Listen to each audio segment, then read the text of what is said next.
아이고, 자, 여기 105페이지. 음.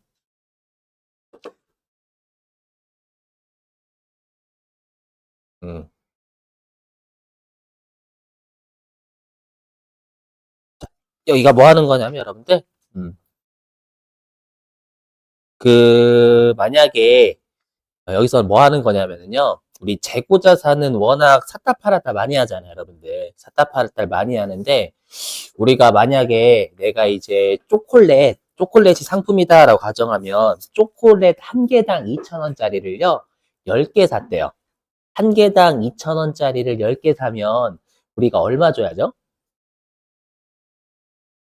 2,000원짜리 10개 사면.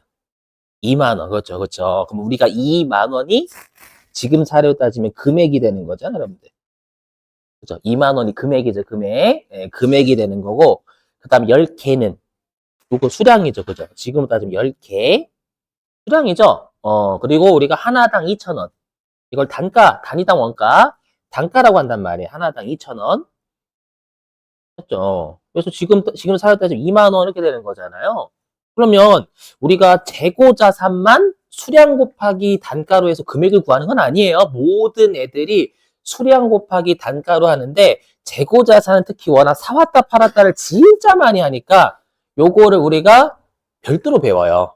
별도로 배우는데 이게 재고자산의 수량을 결정하는 방법이 총 3가지가 있고요. 그 다음에 재고자산의 단가를 결정하는 방법이 총 5가지가 있는데요.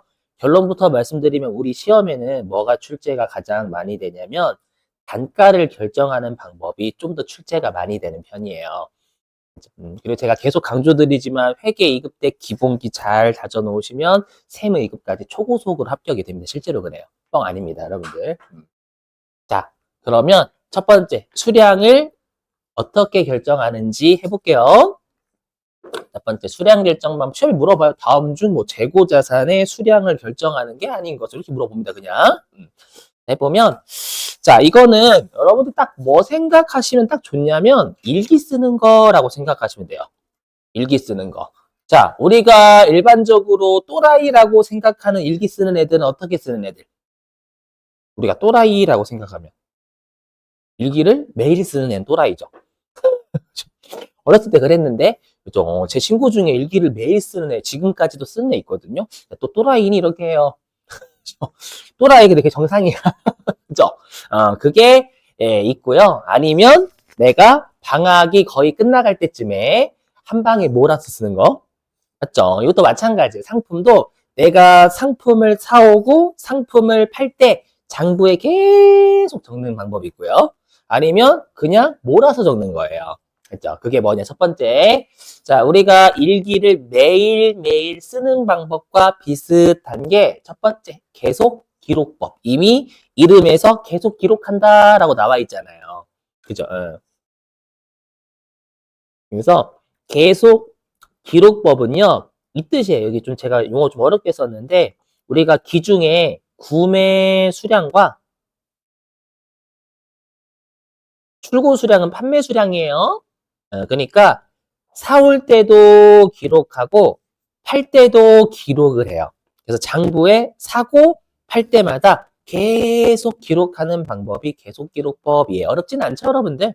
그래서 수량 결정 방법은 좀 말이 좀 쉬워서요. 잘 안 내는 편이에요. 그렇죠. 그래서 알고는 계셔야 돼. 단가 결정하는 방법에 얘네들 좀 쓰이거든요. 자, 그 다음에 두 번째 방법이 실지재고조사법. 이게 우리 줄여서 사람들이 뭐라고 많이 부르고 가끔씩 시험에 어떻게 출제하냐면 실사법 이렇게 실사하다. 실사. 그게 실제로 조사하다의 줄임말이 실사하다. 알죠? 그러니까 이게 뭐냐면 실제로 재고를 조사하는 방법. 그러니까 창고를 들어가서 세는 거예요. 알죠? 수량을 좀 세. 창고 들어가서. 그러니까 계속 기록법은 창고는 안 들어가요. 장부에만 적고 끝나는 거예요. 알죠? 그럼 실지재고사법 뭐냐? 얘는요, 중요한 게 요거예요. 얘는 이걸 꼭 알고 계셔야 계산 문제가 풀려요. 뭐냐면, 일단은 실지재고조사법은 구매 수량은 기록해요. 오해하지 마세요. 구매 수량은 기록합니다. 대신에 뭘 기록 안 하냐면 판매 수량을 기록하지 않아요. 판매 수량을 기록하지 않습니다. 이걸 여러분들 재고 자산을 이해하시려면 옛날이라고 생각하지, 옛날. 지금이야 바코드 다 찍으면 되잖아요. 맞죠? 근데 옛날에는 바코드 이런 거 어디 있어요? 컴퓨터도 없고. 그죠? 그러면 내가 일일이 샀다 팔았다 기록하는 건 정말 비싼 애들이나 가능한 거예요. 맞죠? 그러다 보니까 그래도 우리가 구매는 그냥 대량으로 한꺼번에 하잖아요. 파는 거 하루에만 하도 엄청나게 계속 팔잖아요, 여러분들. 그러다 보니까 아, 야, 구매한 거는 장부에 기록할 수 있는데 어우, 야, 판 거는 기록 못 하겠다라는 거 일일이. 맞죠? 대량으로 사오니까. 맞죠? 그래서 요거 잘 알고 계셔야 돼요. 그래서 실지 재고 조사법은요.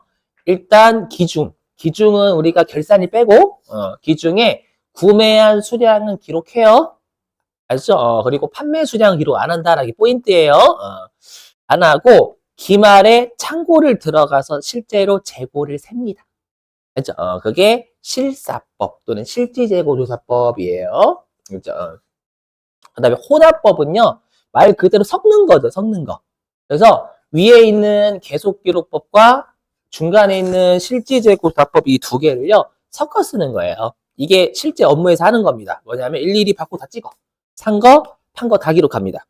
맞죠? 근데 장부에만 기록했는데 그게 실제로 창고에 있는지 모르잖아요. 맞죠? 그래서 창고까지 들어갑니다. 기말에. 알죠? 그래서 요 두 개를 섞어 쓰는 걸 혼합법. 알죠? 그래서 우리가 수량을 결정하는 방법은 이렇게 세 가지가 있다라는 정도만 외워주시면 돼요.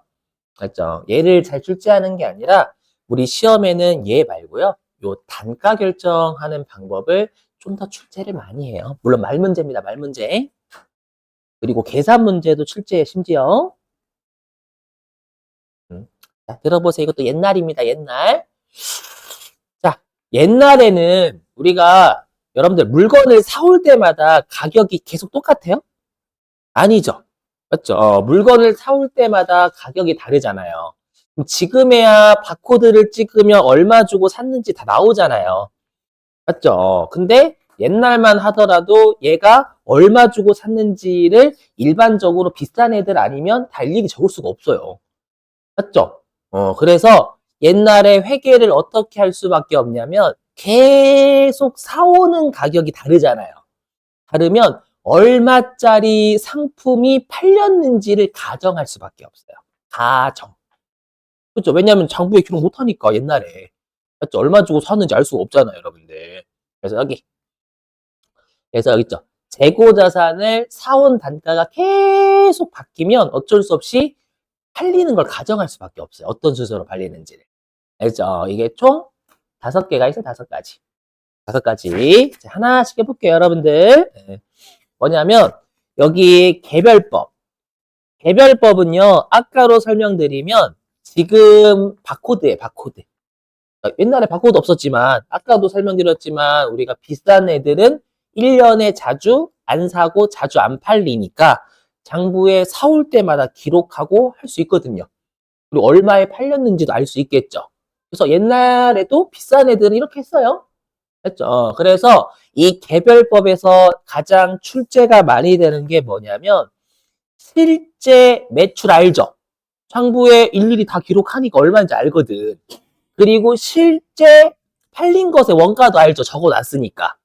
맞죠? 그래서 수익하고 비용이 가장 적절한 대응된다라고 해서 이걸 뭐라고 하냐면 가장 정확해요. 말 문제. 알겠죠? 이게 가장 정확한 방법이 개별법이라는 거 말 문제. 아셨죠? 챙기셔야 돼요, 여러분들. 시험에 많이 나오니까 암기하시고.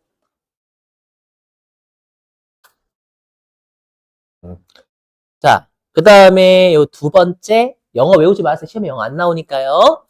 두 번째가 뭐냐면 선입선출법. 이거는 회계 안 하신 분들이라도 주로 그 편의점이나 이런 유통업 가시면 주로 요거 많이 듣거든요. 뭐냐면 선, 먼저 입, 들어오다, 선, 먼저 출, 나간다. 그러니까 먼저 들어온 걸 먼저 파는 방법이다라는 뜻이에요. 그렇죠? 그래서 먼저 들어온 걸 먼저 판다. 여기 있잖아요, 여러분들. 먼저 들어온 상품이 먼저 나간다라는 가정. 이걸 여러분들이 알고 계세요? 어디서 알고 계시냐면 주로 유제품 코너 가셨을 때. 유제품 코너 가시면 여러분 손을 앞에 넣어요? 뒤에 넣어요? 뒤에, 그렇죠. 그건 회사들이 선입선출법 쓰고 있다는 걸 알고 계셔서 그래요. 먼저 사온 걸 먼저 팔려고 앞에 지내놓잖아요. 맞죠? 그래서 여러분들이 앞에 게 가장 예전 거니까 최근에 산 건 뒤에 있겠지? 맞죠? 그래서 뒤로 손을 넣는 거잖아요. 맞죠? 그래서 편의점 아르바이트 할 때 사장님이 그래요, 알바들한테. 선임선출법으로 진열해. 이렇게. 진짜 합니다. 그렇게 가끔씩 해요. 그죠? 그래서 일반적인 기업들이 대부분 선임선출법을 많이 써요. 그죠?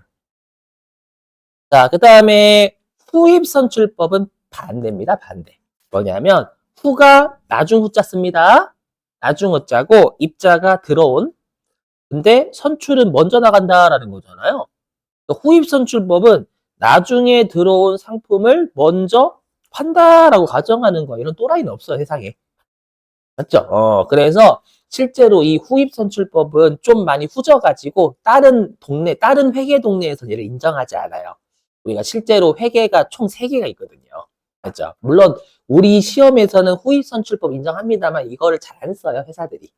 그렇죠? 그냥 이런 방법이 있다라는 걸 알고 계셔야 되지만 이론은 잘 내요. 낚시하기가 좋아서. 그래서 좀 이따가 할 거지만 이 선입선출법하고 후입선출법이 워낙 극과 극이잖아요. 그래서 이 두 개를 비교하는 문제도 꽤 출제를 많이 해요.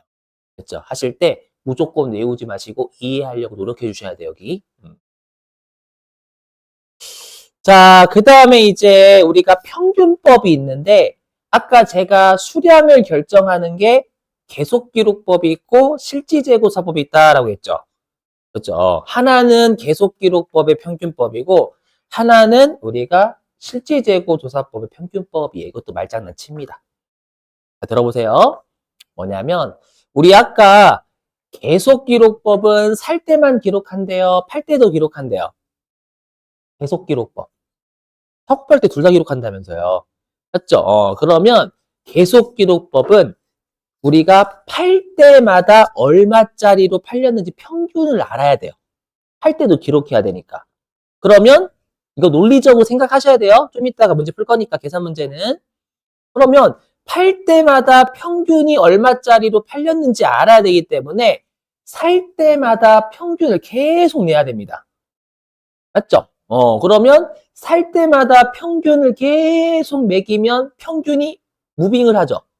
그래서 평균이 계속 움직인다라고 해서 이동평균법이라고 불러요. 이해되시겠어요? 그래서 조심해야 돼요. 평균이 계속 움직이는 건 샀다 팔았다를 계속 기록하는 계속기록법의 평균법인 거예요. 여기까지 되시겠어요? 조심. 이거 거꾸로 장난치거든요. 어떻게 장난치냐면 우리가 계속 실지재고 조사법의 평균법이 이동평균법이다 이렇게 장난쳐요. 그렇죠? 회계하시다 보면 정말 낚시 심각하게 해요. 조심하시고 꼭 의심해야 돼요, 여러분들. 뭐야? 아이고, 잠깐만요. 아이고, 아이고, 아이고. 어떻게 해야지? 뭐지? 돼요? 잠깐만요. 원장님 좀 부를게요. 아이고, 죄송합니다.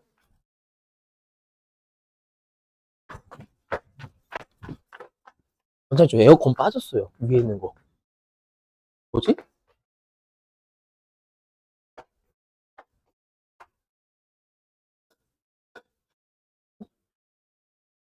깜짝 놀랐어.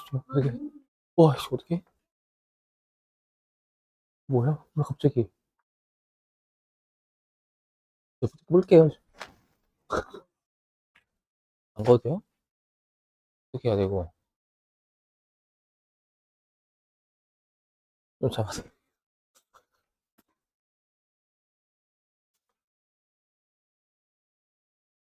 산지 2달밖에 안 돼. 좀 잡아도 돼.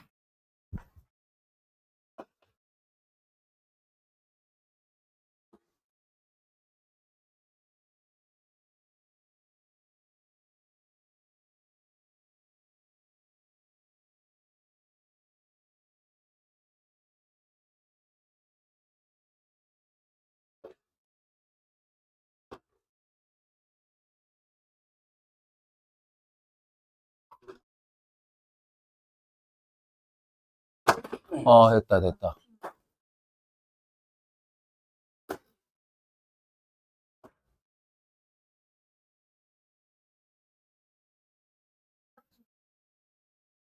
이것 때문에 그게 냄새가 붙는 건가? 아니죠, 아니죠. 진짜 깜짝 놀라.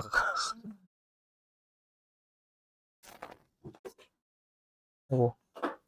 돌려놨어. 제가요? 저 돌린 적이 없는데. 키가 안 닿는데?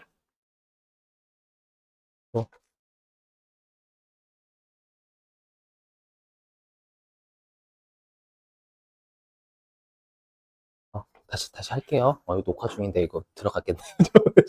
그래서 그 영상 보시는 분들은 무슨 일이지? 감사합니다. 여기 해주셔가지고.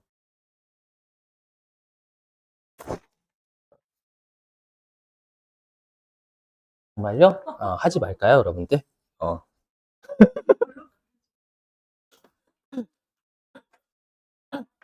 자, 저 할게요, 여러분들. 죄송해요. 이제 지금도 나가야죠. 자, 보시면. 자, 뭐냐면은요. 우리가 그 실지재고 조사법은 아까 뭐라고 했냐면 살 때는 기록하지만 팔 때 기록 안 한다라고 했죠. 그러니까 우리가 실지재고조사법은 팔 때 기록 안 하기 때문에 팔 때마다 평균 알 필요가 없어요. 기록 안 하니까.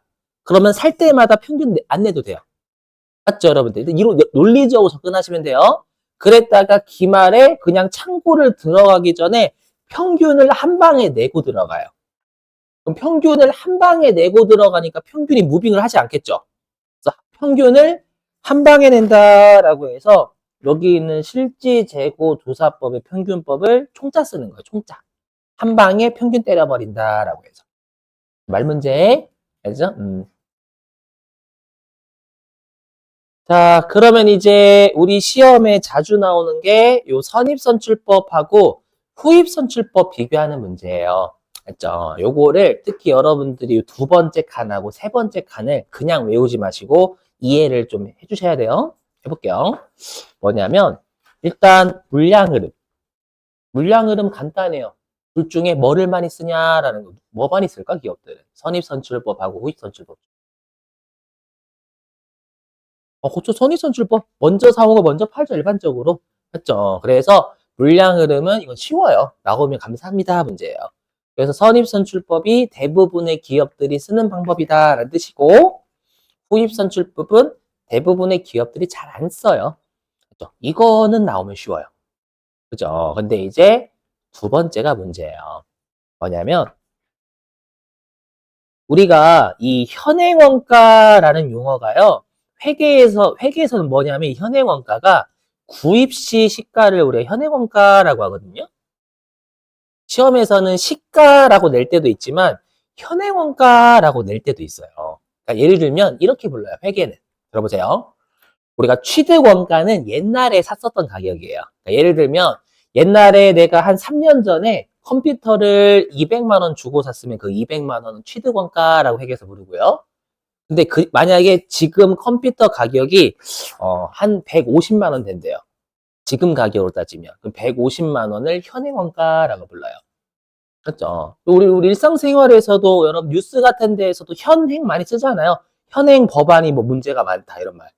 그렇죠? 그러니까 기말의 재고 자산이 지금의 시가를 잘 반영을 하는 방법이 선입선출법이냐 후입선출법이냐를 물어보는 거예요. 그렇죠? 요거는 논리적으로 접근하셔야 돼요. 그냥 외우시면 머리 터져요. 네, 거꾸로 장난치거든. 자, 보실게요. 예를 들어 볼게요. 뭐냐면 자, 만약에 내가 처음에 상품을 100원 주고 샀고요. 그 다음에 상품을 200원 주고 샀대요. 여기 논리적으로 접근하셔야지. 깊게 생각하시면 오히려 큰일 나는 애들이에요. 사온 순서예요. 처음에 100원 주고 샀고 그 다음에 200원 주고 사온 거예요. 됐죠? 자, 이랬을 때 우리가 기말 재고, 그럼 여러분 기말 재고라는 건 남아있는 거예요? 팔린 거예요? 남아있는 거죠, 남아있는 거. 남아있는 거 집중해 주셔야 돼요. 남아있는 거. 자, 그러면 선입선출법부터 먼저 해볼게요.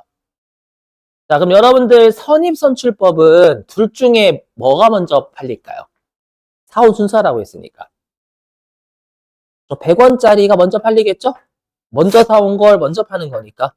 그럼 선입선출법에서 남아있는 건 200원짜리가 남아있겠죠. 되세요? 네, 그대로 받아주셔야 돼요. 그럼 이 200원짜리는 예전에 사온 거예요? 최근에 사온 거예요? 100원을 먼저 사고 그 다음 200원? 그러면 선입선출법에서 남아있는 건 최근에 산 게 남아있어요? 예전에 샀던 게 남아있어요? 최근에? 맞죠? 그럼 최근에 사온 건 시가에 아니에요? 시가죠. 그래서 선입선출법은 기말 재고자산이 시가를 잘 반영한다. 여기서 멈추셔야 돼. 더 가면 난리나. 여기서 더 생각하면 끝나. 제가 그렇게 했거든. 그래서 고생 진짜 많이 했어요. 여기서 멈춰야 돼요, 여러분들. 자, 그럼 반대로 후입선출법이요. 후입선출법은 뭐가 먼저 팔려요? 그렇죠. 나중에 사온 200원짜리 먼저 파는 거잖아요. 그럼 남아있는 건 100원짜리가 남아있는 거죠. 후입선출법은. 그러면 100원짜리는 예전 거예요? 최근 거예요? 예전 거 사온 순서니까 예전 게 남아있잖아요. 여기서 멈춰야 돼요. 그럼 예전 게 남아있으니까 예전이라는 건 시가가 아니잖아요. 그래서 잘 반영하지 못한다라고 합니다. 이렇게. 이문의 사례 한번 들어보세요. 아셨죠? 자, 이제는 두 번째, 수익, 비용, 대응 여부인데, 우리가 지금은 재고자산이잖아요. 그럼 재고자산에서의 수익은 뭐냐면 매출입니다. 매출이고요. 그 다음에 요 수익에 대응되는 원가는 우리가 매출, 원가예요. 여기서 매출 원가입니다. 매출 원가. 팔린 것의 원가. 이게 시기가 적절하냐, 적절하지 않냐를 따지는 거예요. 시기. 금액 말고. 시기. 좀 여기다 써야 되겠다. 자, 그럼 여기 매출원가입니다. 여러분 질문, 매출원가는 팔린 거예요? 남아있는 거예요? 매출원가. 남은 거? 팔린 것의 원가. 팔린 거예요, 팔린 거? 팔린 겁니다, 팔린 것. 재고는 남아있는 거고, 매출원가는 팔린 것의 원가니까 팔린 거예요, 팔린 거. 구분 잘 해주셔야 돼요, 여러분들. 자, 그럼 예를 들어 볼게요. 우리 회사는요, 무조건 얼마에 매출을 하냐면 300원에 팔아요, 300원에. 됐죠? 그래서 우리 회사는 무조건 매출이 300원이라고 가정해볼게. 300. 맞죠? 그러면 우리가 선입선출법 있죠? 그럼 선입선출법은 얼마짜리 상품을 300원에 판다라고 보는 거예요. 그렇죠? 100원짜리 사온 걸 300원에 판다라고 보는 거잖아요. 되세요? 그러면 선입선출법에서 매출원가는 100원이 되는 거예요. 매출은 300원이 되는 거고. 되세요? 그러면 선입선출법에서의 매출원가는 예전에 사온 게 매출원가가 돼요? 최근에 사온 게 매출원가가 돼요? 그렇죠. 예전에 사온 게 매출원가가 되잖아요. 사온 순서. 그럼 예전에 사온 게 매출원가가 되는데 매출은 지금 거잖아요. 그래서 뭐라고 하냐면 수익과 비용의 대응이 적절하지 않아요. 여기서 멈추셔야 돼. 멈춰. 멈춰. 더 생각하면 난리나? 알죠? 제가 끊어야 되는 타이밍이 되게 중요하단 말이에요, 여기서. 그래서 더 생각하면 난리 나거든. 더 생각하면 안 돼, 절대. 알죠? 여기까지 다 멈추셔야 돼. 예. 자, 그 다음에 반대로 후입선출법이요. 그럼 후입선출법은 얼마 주고 사온 상품을 300원에 판다라고 보는 거예요. 그렇죠? 나중에 사온 걸 먼저 판다라고 보는가? 200원 주고 사온 걸 300원에 판다라고 보는 거예요. 여기에서 그럼 200원짜리가 팔린 것의 원가가 되는 거죠. 후입은요. 한 개가 팔린다면 뭐 후입선출법은 200원짜리가 매출원가가 되는 거잖아요. 그러면 이 200원짜리는 예전 거, 최근 거? 최근 거? 맞죠? 그러면 최근 게 매출원가 비용이고 매출도 최근이죠. 맞죠? 그러니까 수익과 비용의 시기가 비슷하잖아요. 그래서 뭐라고 하냐면 얘는 적절하다라고 표현해요. 여기서 또 멈추셔야 돼요. 멈춰요. 더 가시면 여기서 난리나 진짜. 거짓말 아니에요. 제가 설명하기 싫어서가 아니라 나만 고통스러워. 진짜로 제가 그랬거든. 여기서 멈추셔야 돼. 끊어. 눈동자 위로 치게 뜨면 안 돼요. 되게 제일 무서워하는 거 여기서. 알죠? 여기서 멈추고, 그다음, 여러분 공부 그렇게 하셔야 돼요. 복습하실 때도. 왜 그러지? 더 쭉 내려가시면 안 돼요? 알죠? 이렇게. 예. 자, 그러면 이제 우리 시험에 여기를 출제를 정말 많이 해요. 여기를 출제를 정말 많이 하거든요. 요거. 자, 이거는요, 우리 교재에 있어요, 교재에.